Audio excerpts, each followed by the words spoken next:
पुराने समय में कैलाश मानसरोवर का ये रूट हुआ करता था। हम कल्प वृक्ष के लिए यहीं से आगे जाके लेफ्ट में एक रास्ता नीचे को उतर रहा है, वहाँ हम जाएंगे। आप आएँ और इसका अधिक से अधिक जो दैविक लाभ है उसका आनंद उठाएं। ये कहाँ आ गए हम। Hello friends, welcome to my YouTube channel DJ the Explorer. मैं हूं धनंजय शर्मा। आज हम एक ऐसी जगह जा रहे हैं जिसे कल्प वृक्ष के नाम से जाना जाता है। अभी हम फ़िलहाल अल्मोड़ा में हैं। पहाड़ों की यही खासियत होती है कि छोटे छोटे घर पहाड़ के टॉप पे बने होते हैं और यहाँ से छोटी छोटी सीढ़ियाँ बन के वहाँ तक पहुँचती है। और सामने एक खूबसूरत सा पहाड़ी हिल दिख रहा होगा। कैमरे में तो छोटा नज़र आ रहा है बट एक्चुअल में बहुत बड़ा हिल है। हम लोग यहाँ अल्मोड़ा के एक तिराहे पे खड़े हैं, इसे शैल बेंड बोलते हैं।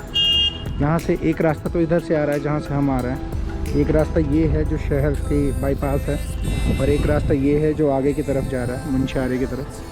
तो फ़िलहाल यहाँ से जागेश्वर धाम जो है वो 31 किलोमीटर की दूरी पर है और फ़िलहाल हम कल्प वृक्ष के लिए यहीं से आगे जाके लेफ़्ट में एक रास्ता नीचे को उतर रहा है, वहाँ हम जाएंगे। यहाँ पे एक मैगी पॉइंट भी है और पॉइंट के बाद यहाँ से ये रास्ता एक पगडंडी है जिसे पकड़ के हमें कल्प वृक्ष की तरफ जाना है। नीचे से होते हुए वो रास्ता जाता है डाउन हिल, ऐसे ऐसे ऐसे ऐसे डाउन हिल, वहाँ जाना है। और वॉक करते हुए हमने सोचा चले जाएंगे। लोग बता रहे हैं कि बाई रोड भी जाया जा सकता है वहाँ पे, लेकिन दूसरे साइड से रास्ता है शॉर्टकट, लेकिन यही है अगर बाई वॉक जाना चाहते हैं आप। अगर आप अल्मोड़ा आएँ तो उसकी पर्यटन स्थलों में से ये भी एक जगह है कल्प वृक्ष। वैसे उत्तराखंड में 3 जगहों पे हैं जिसमें से 2 गढ़वाल डिस्ट्रिक्ट में आते हैं और एक कुमाऊँ में। कुमाऊँ में जो पड़ता है वो अल्मोड़ा में यहीं पर है। पुराणों में जिस कल्प वृक्ष का जिक्र है वहाँ हम लोग जा रहे हैं। सभी हमारे यूट्यूब के माध्यम से, यूट्यूब चैनल के माध्यम से जो हम आपको दिखाने की कोशिश करेंगे, आप देखें और इस चीज़ का लाभ आप भी जो देवभूमि में है कल्प वृक्ष कुमाऊँ डिस्ट्रिक्ट में, आप आएँ और इसका अधिक से अधिक जो दैविक लाभ है उसका आनंद उठाएं। देवभूमि की यही खासियत है उत्तराखंड की। हर जगह यहाँ छोटी छोटी जगहों पे यहाँ मंदिर बने हुए हैं। आप पहाड़ के कितने भी गर्भ में चले जाएं, आपको मंदिर प्राकृतिक सौंदर्यता के साथ शांत सुथरा साफ सुथरा मंदिर बिल्कुल, जहाँ आप कहीं भी बैठ के ध्यान लगा सकते हैं। ये कहाँ आ गए हम दोनों भाई।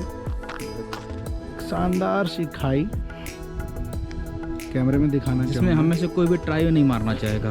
B honest, we are here. अगर किसी को डराना है तो इसके लिए एक खाई है, अगर किसी को प्राकृतिक सौंदर्य के बारे में बताना है तो ये घाटी है। बिल्कुल बिल्कुल बिल्कुल सही कहा इन्होंने। अगर जो पहाड़ों से डरते हैं, खाइयों से, ऊंचाइयों से, उसके लिए तो ये खाई है। लेकिन जो प्रकृति से प्रेम करते हैं उनके लिए ये एक घाटी है। ऐसे एक गांव में पहुंचे हैं जहाँ के पगडंडियों से गांव के बीचों बीच होके हमें कल्प वृक्ष के लिए जाना है। ये गांव है बहुत प्यारा सा और पहाड़ी गांव ऐसे ही होते हैं, पत्थरों के गली होते हैं, इसी रास्तों के बीचों बीच होके हमें कल्प वृक्ष तक जाना है। हम लोग गांव के बाहर वैसे निकल आए हैं। सामने पूरा गांव है, ये आप गांव दे सकते हैं। बहुत ही प्यारा गांव था, साफ़ सुथरा, नीट एंड क्लीन। जो भी यहाँ जो भी अवशेष दिख रहे होंगे सब नेचुरल है, कुछ भी ऐसा नहीं है प्लास्टिक फेंका हुआ है या ऐसा। बच्चे यहाँ क्रिकेट खेल रहे हैं, एक छोटा सा मैदान है, बहुत छोटा सा, पहाड़ में जैसा हो सकता है। और अब हम लोग इसी रास्ते से चल के एक पगडंडी फिर से मिल गई है। गांव तक तो रोड आती है, उसके बाद रोड नहीं है।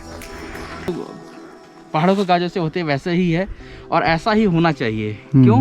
क्योंकि अगर आप गांव की नेचुरल इंग्रेडिएंट को खत्म कर दोगे तो फिर कोई फायदा नहीं, आप इतनी दूर आने का कोई फायदा नहीं है। सही बात। आप इस नेचुरल ब्यूटी को ही देखने आते हैं, आ रहे हो तो बिल्कुल, आपको देखने को बिल्कुल। मिलेगा। सबसे अच्छी बात इन्होंने सबसे अच्छी बात यही बोली है मुझे कि आप लोग भी जब आएँ तो हम शहरों को देखने नहीं आते, क्योंकि हम ऑलरेडी शहर से होते हैं, दिल्ली से आते हैं, बॉम्बे से आते हैं, बड़े बड़े शहरों से आते हैं, या आप पटना से आ रहे हैं, गोरखपुर से आ रहे हो, जो भी सर वो शांति और पहाड़ की जो नेचुरल एम्बियंस है उसको देखने हम आते हैं इतनी दूर दूर से।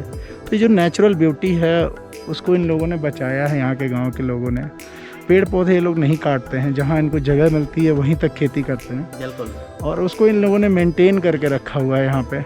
और जब आप भी आएँ तो आपको मौका मिले तो फेमस जितने भी पर्यटक स्थल होते हैं वहाँ पे तो हर जगह के लिए रोड और रेस्टोरेंट्स दुनिया भर की चीज़ें बनी होती हैं, सुविधाएं। अगर आप पहाड़ों में आए तो आप बाइक वगैरह से ना आए, मतलब आए पर एक होटल पे ही रख दें उसे। अगर आपको नेचुरल सुंदरता देखनी है तो आप पैदल ट्रैकिंग करिए, पैदल करिए, तो पैदल ही आप आइए, तभी आप देख पाएंगे नेचुरल चीज़ों को और नेचुरल चीज़ों को फील कर पाएंगे कि एक्चुअल में क्या है यहाँ पे। बिल्कुल।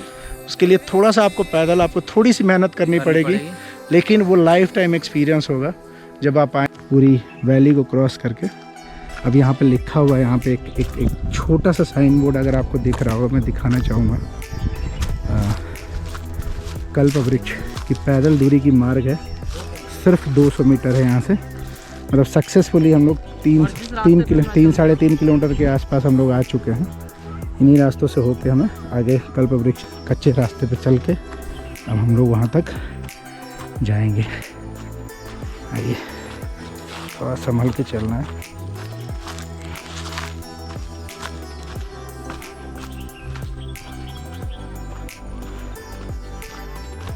रुकिए भैया, इंतज़ार कीजिए, हम भी आ रहे हैं। देखने में ये रास्ता बहुत सुगम लग रहा होगा, लेकिन यहाँ की चढ़ाई देखिए ज़रा। और वहाँ कहीं बहुत ही ऊंचाई से कहीं हम लोग वो जो शहर दिख रही है सामने बिल्कुल बहुत दूर में, वहाँ से हम लोग करते करीबन 4 किलोमीटर के आसपास डाउन हिल नीचे आए हैं।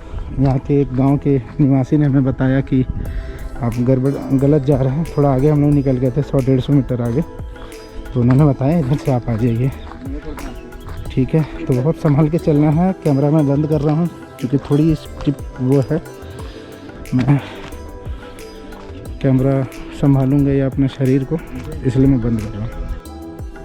तो वहाँ से जब हम आए थे वहाँ 200 मीटर आपने भी देखा होगा लिखा था, और ये डाउन हिल करते करीबन हम लोग 300-400 मीटर तो ऑलरेडी उतर चुके हैं डाउन हिल। और अभी भी यहाँ से करीबन यहाँ चलते हुए डाउन हिल बहुत ही नीचे जाके वहाँ बहुत छोटा सा एक गेट तो दिख रहा है, शायद वो हो। और 200 मीटर लिखा था, भ्रामक है, बिल्कुल भी मत समझिएगा 200 मीटर है, करीबन 1 किलोमीटर के आसपास और नीचे। वो 200 मीटर क्यों लिखते हैं? वो जानते हैं कि थोड़ा सा कठिन है, इसलिए वो लिखते हैं कि जिसे आप स्टार्ट करो चढ़ाई। हाँ, बस आप उसे एंड कीजिए ताकि आपका मनोबल बना रहे। उनका दृष्टिकोण ये नहीं है कि आपको भ्रमित करने का, लेकिन वो ये चाहते हैं कि एटलीस्ट आप स्टार्ट करो और अपने जहाँ भी आप डेस्टिनेशन तक आप पहुँचो ईजिली। आपके मन में ये रहेगा कि अरे 200 ही मीटर है, तो आप जर्नी सक्सेसफुली हम अपने उसके तक पहुँचे हैं। यहाँ पे एक छोटा सा पंडित जी के रहने के लिए एक वो जगह बनी है, और सामने ही वो कल्प वृक्ष है जो पता नहीं कई कल्पों से यहाँ पर है। पुराणों में जिस कल्प वृक्ष का जिक्र है यही वो जगह है। इस कल्प वृक्ष की बहुत महत्ता रही है। ये डाउन हिल हमें जाके ये सामने वो पौराणिक कल्प वृक्ष आप देख रहे होंगे, उसकी जड़ों को देखिए ज़रा, देख के ही पौराणिकता का एहसास होता है। चप्पल जूते उतार देने होंगे और तब हम लोग इस पवित्र एनवायरनमेंट में एंटर करेंगे। जय प्रभु, जय भोलेनाथ। आइए अपने जूतों को यहाँ खोल देते हैं और तब चलते हैं आगे। आइए कल्पवृक्ष के नीचे, अब आप इस महात्म को देख सकते हैं। लोगों ने अपनी मनोकामनाएं, यही है वो कल्प वृक्ष। आप देख सकते हैं कल्पवृक्ष कितना आनंददायी है। भगवान महादेव की कृपा से हम लोग यहाँ तक चलते हुए सक्सेसफुली आ गए। इस जंगल के बीचों बीच यहाँ पे बिल्कुल डीप वैली में है ये। आप चाहे तो धनंजय जी पूरा दिखा सकते हैं। देखिए कितना फैला हुआ है ये कल्पवृक्ष और कितना पुराना वृक्ष लग रहा है ये, हम देख सकते हैं। कुछ इसकी पत्तियाँ बाकी किसी और पेड़ पौधे से इसको बिल्कुल भिन्न बनाती हैं, बिल्कुल अलग है। मुझे नहीं पता इसके कोई और पेड़ मैंने कभी नहीं देखा है ना भैया, हमने भी नहीं देखा। नहीं, कभी नहीं। यहाँ की पत्तियों को देखिए ज़रा, मैं सिर्फ दिखाना चाहता हूँ। मेरा मतलब आपको दिखाना था कि अगर आप में से किसी ने इस तरीके की पत्ती देखी होगी दूसरी, तो आप ज़रूर हमें बताइएगा कमेंट बॉक्स में लिख के, क्योंकि इस तरीके की पत्ती मैंने तो अपने पूरे लाइफ टाइम में नहीं देखी कि वाकई कल्प वृक्ष है। ऐसा बताया जाता है पुराणों में कि इस कल्प वृक्ष के नीचे बैठ के अगर आप तप कर रहे हैं, कोई साधना कर रहे हैं, तो बहुत तेज़ी में वो फलित होता है। और अगर कोई विश मांग रहे हैं इस पेड़ के नीचे बैठ के, अगर आपकी विशेज अच्छी हैं और मन से मांग रहे हैं, दिल से मांग रहे हैं, तो वो ज़रूर पूरी होगी। ऐसा मैं नहीं कह रहा हूँ, ऐसा हमारे पुराणों में जिक्र है। वृक्ष बहुत फलदायी है, कई कल्पों से ये यहीं पर है, जिस पे समय का कोई प्रभाव नहीं होता, इसलिए इसे कल्प वृक्ष कहते हैं। भगवान का नाम लेके थोड़ी देर यहाँ बैठते हैं, मन को शांत करते हैं, विशेष मांगते हैं और तब यहाँ से चलते हैं। तो आज हम YouTube के इस वीडियो के माध्यम से आप लोगों को सिर्फ ये बताना चाहते हैं कि फ़िलहाल हम लोग जो जर्नी करके यहाँ तक पहुँचे हैं पहाड़ में, करीबन 3-4 किलोमीटर चल के अल्मोड़ा से कल्प वृक्ष के पास पहुँचे हैं। यही वो कल्प वृक्ष है जो कई कल्पों से, कितने समय से यहाँ विद्यमान है, जिसका पुराणों तक में जिक्र मिलता है। आप खुद सोच सकते हैं कितना पुराना होगा। अगर आप सनातन धर्म से जुड़े हैं तो इसका बहुत महत्ता है, आपको मुझे ज़्यादा बताने की ज़रूरत नहीं है। यहाँ के जो स्थानीय निवासी लोग हैं उनके लिए इसकी बहुत महत्ता है। इसकी कथा ऐसी कुछ रही है कि मैं आपको सिर्फ कथा बताने के लिए इस वीडियो को मैंने बनाया है। कथा कुछ इसकी ऐसी रही है कि जब समुद्र मंथन हुआ था तो उससे कल्प वृक्ष भी निकला था। वो ओरिजिनल कल्प वृक्ष जो है वो तो स्वर्ग लोक में है।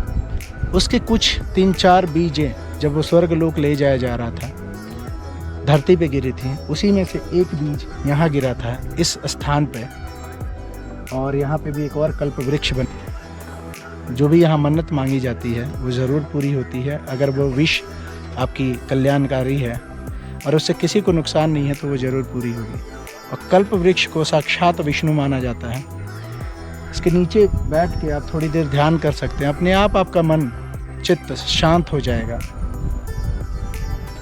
क्यों भैया, हम भी बैठे थे थोड़ी देर, बिल्कुल 15-20 मिनट के करीब हम भी बैठे यहाँ पे, और जितनी थकान थी इस पूरी जर्नी की वो आराम से मिट गई। पता ही नहीं लगा कि हम यहाँ पे पहुँचे हैं इतने थक हार के।